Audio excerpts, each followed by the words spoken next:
theory at this point, but he actually lays out all of the physics leading up to the mathematics of quantum mechanics that says not only is complete nothingness, and that's without space and time, is not only is that unstable, but something is actually required to come out of nothing. Now, does that eliminate the whole problem of causality? I don't know. But it's a very intriguing idea that if it turns out to be true, it would certainly undermine the whole requirement of there to be a first cause. Dominic, yeah. I just want to backtrack a little bit, but before, I thought this is kind of funny because I thought this was from the Christian perspective.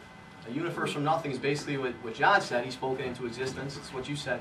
So I thought that was kind of funny because it aligns with Genesis 1. But just to backtrack just for a moment, you said something about, you spoke with a priest, you spoke with some different people about this specific topic. I just want to backtrack just, I don't know, 10, 15 minutes earlier the conversation we had. Just because a person is a priest, a pastor, an evangelist, a missionary, they're a Catholic, they're Protestant, does not mean that person actually knows God. And so what it seems like to me is that both of you are seeking truth. Am I right in saying that? Yeah. Right, you're seeking truth. You say, I want an answer. With small t, truth. Right, okay. You say, well, I want an answer. Well, the thing of it is the answer, Jesus Christ, was asked the same question by Pontius Pilate. When he was on trial, Pontius Pilate asked him, said, what is truth? Jesus clearly defined himself as being the truth. He said, Jesus said, I am the way, the truth, the life. His own disciple asked him this. They didn't even realize it because, again, the Holy Spirit had not been sent yet. So they were the natural man again. So Jesus claimed, as when Buddha died, he said he was still searching for the truth. Jesus claimed to be the truth. And so the answer is in the person of Jesus Christ that you're looking for. And again, that's what separates truth, false, and that's what separates Christianity from all other religion. In fact, when people say religion to me, often I will politely correct them and say, I'm the least religious person you ever know, because Jesus would agree with that. Jesus was against religion. It was all about relationship, and he was trying to draw people to God. And ultimately, what he did on the cross points directly to a creator. It points to a God, and it's all about relationship. So I would just encourage you, the people, I don't know who you speak to, again, you agree, yes, we're looking for a truth, at least small t. Jesus Christ answered the question. He answered the question, he lived the question, and he's the answer to it all. I'd like to comment also. Sure. Dan, I was trying to follow you on that, but did you say the universe came from nothing? I don't know if it came from nothing. And what I'm saying is the mathematics of quantum mechanics actually suggests, at least our best understanding of it, actually suggests that complete nothingness is unstable. In other words, that you're more likely to get something rather than to have complete nothingness. And on top of that, the material universe that we have now, the laws of material universe, you said broke down at creation or the Big Bang? What I'm saying is our understanding, the mathematics, for example, of quantum physics, Mm-hmm. that we've been able to confirm empirically, and the mathematics of macro mathematics does break. It also breaks down to black holes, by the way. That we know black holes exist. We actually have empirical evidence for black holes, but we can't describe exactly what's happening inside because our mathematics. There's a problem with unifying these two different fields. Big problem. Of physics. Well, yeah, and it's something they're working really hard on. Right, and what I'm driving at is a supernatural origin to the universe because, as you say, the creation of the universe, I'm using the word creation, doesn't match the physical laws that are in existence now. Well, it's not that it doesn't match. You can't reconcile it. That's true. It's right. not currently reconciled. So according to a materialist, like you and your brother are, there are laws in operation that you can't study right now.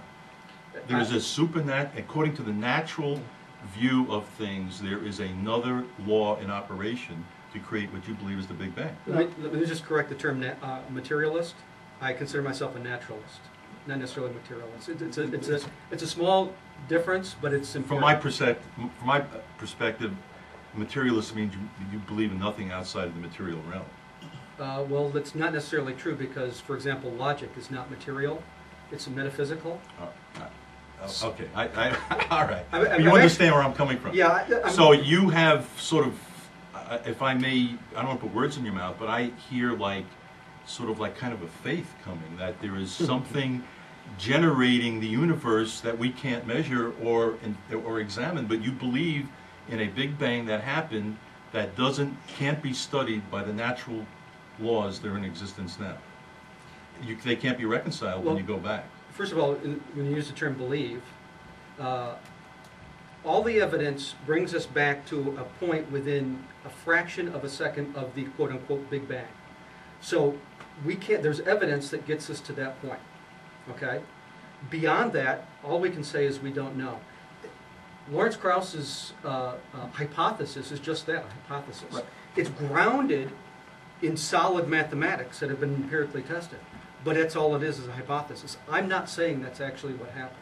I don't believe that's what happened because I don't have enough information. My perspective on this, in my basis of what I'm saying, is that there are laws in operation that do not match the natural realm here. Something happened that does not match the natural realm. And also there are theories, if you study one theory like you were talking about, it's fine. And then there's a science, and then there's another science, but you can't blend them together. They're completely separate. When you try and blend them together, everything blows apart. And from my perspective, we're looking at a supernatural element in this. Yeah. How can you say that? No. Well, because you're saying that all there is this natural world. Mm-hmm. And then yet the creation of this natural world doesn't match the laws that are in existence now. Well, let's do this. Let's go back 400 And, years. excuse me, that's where the existence of God comes in, because it says in scriptures, in the beginning God created the heaven and the earth. What you see as the Big Bang, I would say is the creation, where God speaks the universe into existence. I have no doubt. But let's go back a few hundred years. Well, we're standing outside and we see a thunderstorm rolling. This is the conversation I'm hearing right here. Thunderstorm rolls in, we can see the lightning. Well, how do we explain that? I don't know. We don't have the tools or the knowledge or the understanding to be able to give that a physical cause and effect. We don't understand the mechanism. Must be God does it.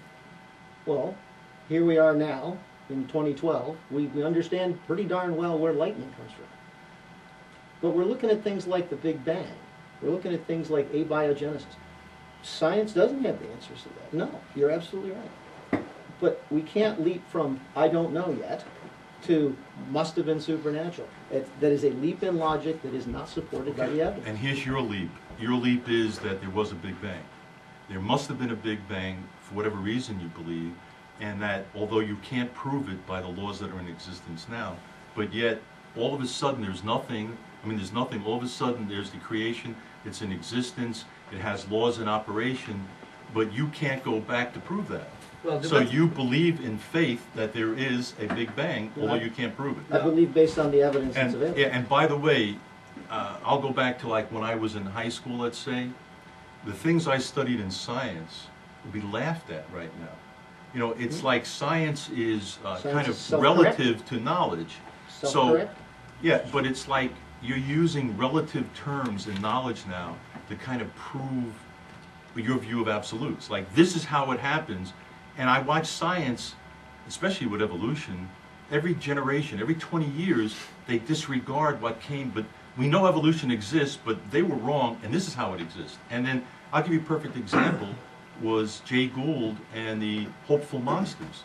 I mean, that was actually presented as a theory of evolution. Now, all of a sudden, you know, a reptile gave birth, I don't know exactly how it works, but a reptile egg hatches and a chicken comes out. That's how they were trying to explain the hopeful monsters, they called it, and that was taught. And now that's disregarded. So you've got these scientific theories that you kind of stand on as absolutes, and then 20 years from now, it probably would be discarded if the Lord doesn't return by then. Yeah, let me just address. It'll be disregarded. So We're gonna close here, so give your final, we'll close here for break real quick, go ahead. Yeah, I just want to go back to the Big Bang thing. That Uh,